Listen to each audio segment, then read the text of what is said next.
Pujari Lal Das is the court-appointed priest at the disputed Ram Janmabhoomi site. विश्व हिंदू परिषद ने मंदिर बनाने का कार्य शुरू किया है, इसके बारे में क्या सोचते हैं? ये तो एक राजनीतिक मुद्दा है।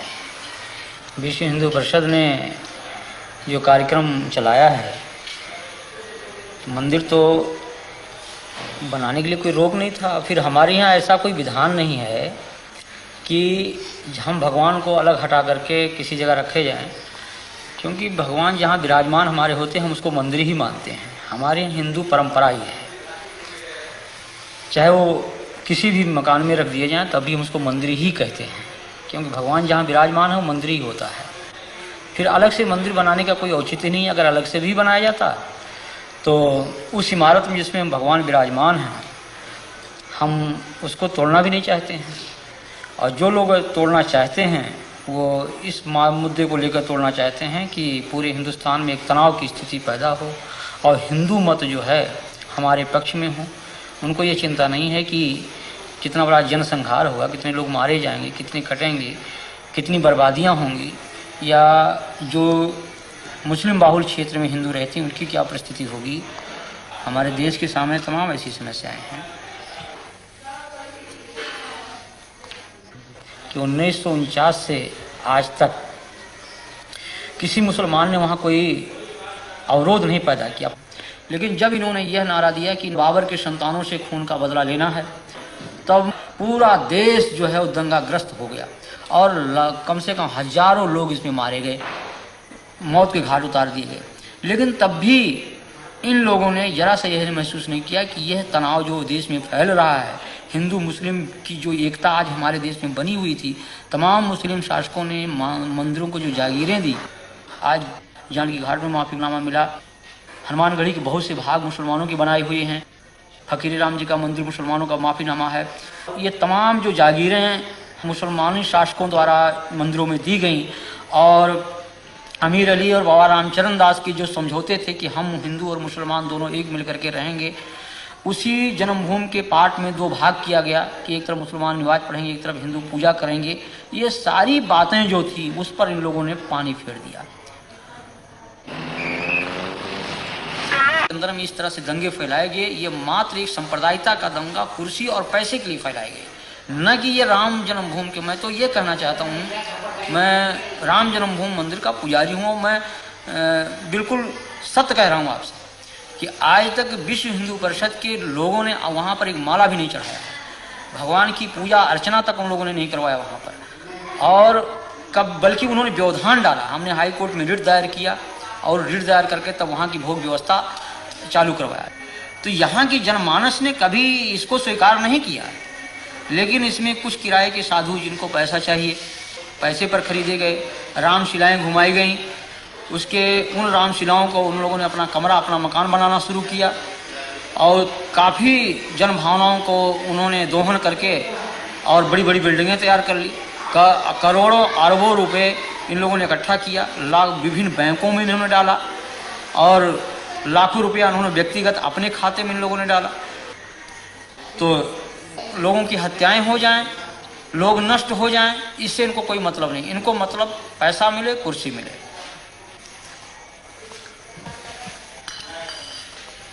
यहाँ जो लोग हिंदू राष्ट्र की बात करते हैं, राम के नाम पर तनाव फैलाते हैं, हिंसा करते हैं, ये सभी उच्च जाति के लोग हैं और ये सबके सब सुविधा भोगी है।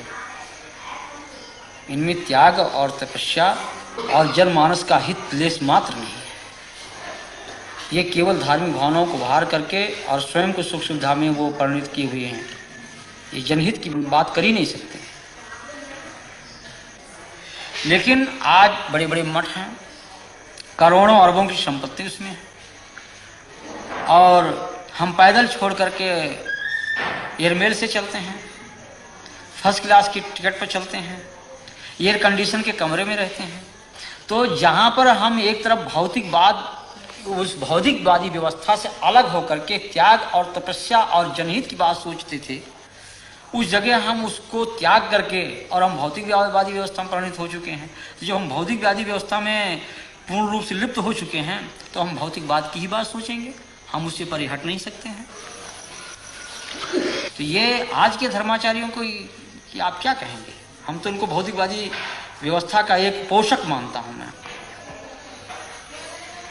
ये जो पूंजीपति कहते हैं कि हिंदू धर्म की रक्षा, हिंदू धर्म की रक्षा, मैं कह रहा हूं कि यहीं पर देश के पूंजीपतियों जो आज धर्म की, आज अशोक सिंघल को इस बात को जो कह रहे हैं कि हम बहुत बड़े राम के भक्त हैं, क्या राम का यही आदर्श है कि 90% लोग भूखों मरे?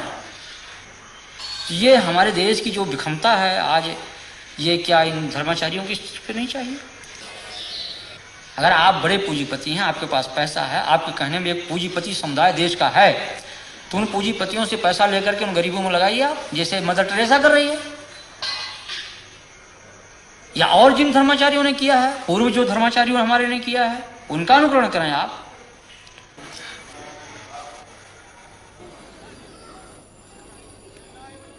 कि जनमानस को इसका विरोध करना चाहिए कि किसी की धार्मिक भावना पर ठेस नहीं पहुंचाना चाहिए।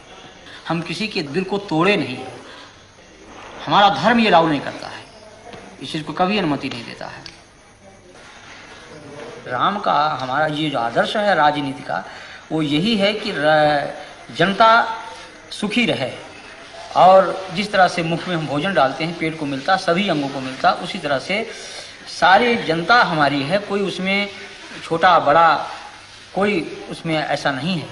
लेकिन उन आदर्शों की सीधी हत्या की गई।